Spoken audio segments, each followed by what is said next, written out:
Aujourd'hui, c'est la rentrée. J'ai donc tout naturellement enfilé mon cartable pour reprendre le cours de ma vie culturelle.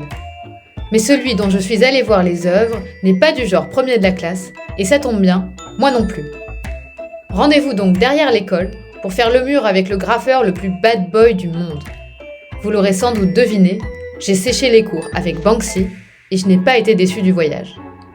Mais qui a eu cette idée folle d'un jour emmurer Banksy ? Qui a eu cette idée folle un jour d'inventer l'école ? Car pour rappel, Banksy c'est un peu le Daft Punk du street art.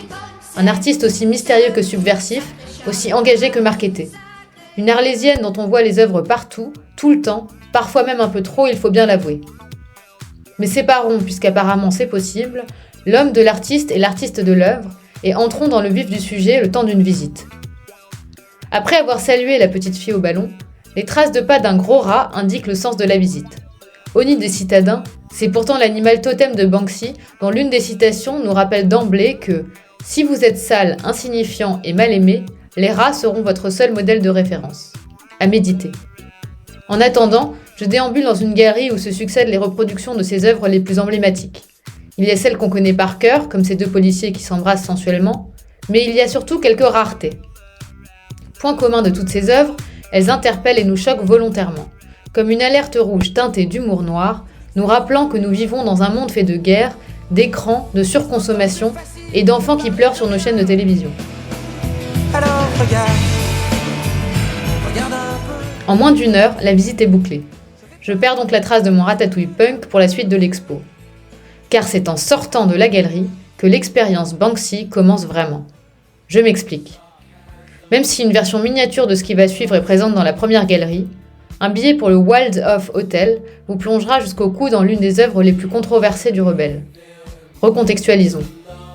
En 2017, Banksy inaugure un hôtel à Bethléem avec, je cite, « la pire vue du monde », puisqu'il donne sur le mur construit par les Israéliens entre les deux territoires. Même si l'intention est évidemment critique, l'artiste rappelle à l'époque qu'il ne se place dans aucun des deux camps. Mais poursuivons notre visite, voulez-vous ? Dans le Waldorf Hotel, jeu de mots avec Wall, le mur, et la chaîne d'hôtels de luxe Waldorf, j'explique pour ceux d'entre vous qui auraient pris allemand LV1, toutes les chambres ont été aménagées version Banksy.